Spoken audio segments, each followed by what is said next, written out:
This is a story you're going to use for your weekly assessment test.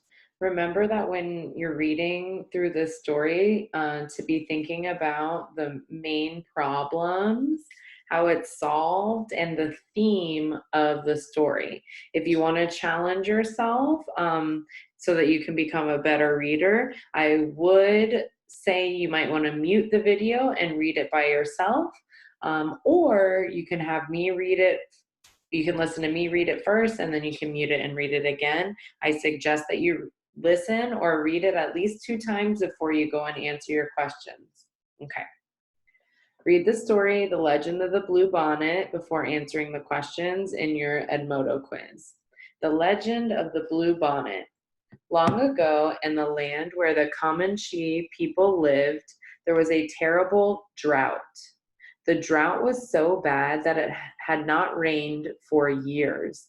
The Comanche needed water to live. The buffalo, which they hunted, needed water too. Without water and buffalo, the people were dying. Among the Comanche, there was a little girl named She Who Is Alone. The people had named her that when her family died in the drought. All she had left was a small doll. Her grandmother had made it out of buffalo skin.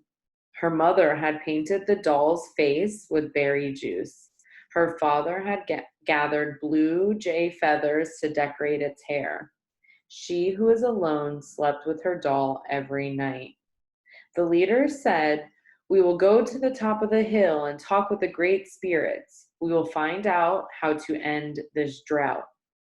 The leaders came back the next evening. They gathered the people around the fire and announced, "The great spirits want a sacrifice. They want something we value, something that is most important to us. Then the rain will come." She who is alone looked at her doll. It was what she valued most.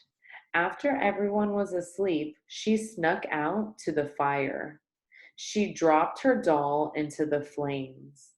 She waited until the flames went out and the ashes from the fire were cold. She scooped them into her hands and threw them into the winds.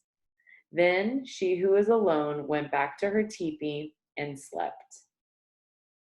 She awoke to the sound of rain. The ground was covered with blue flowers.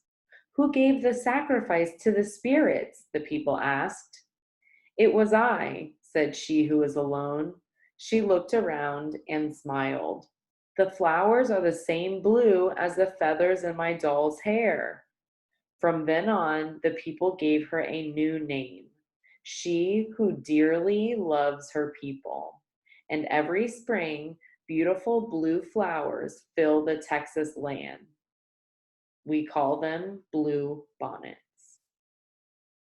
Go ahead and watch this video again and read the story again before you answer your test questions in your Edmodo assignment.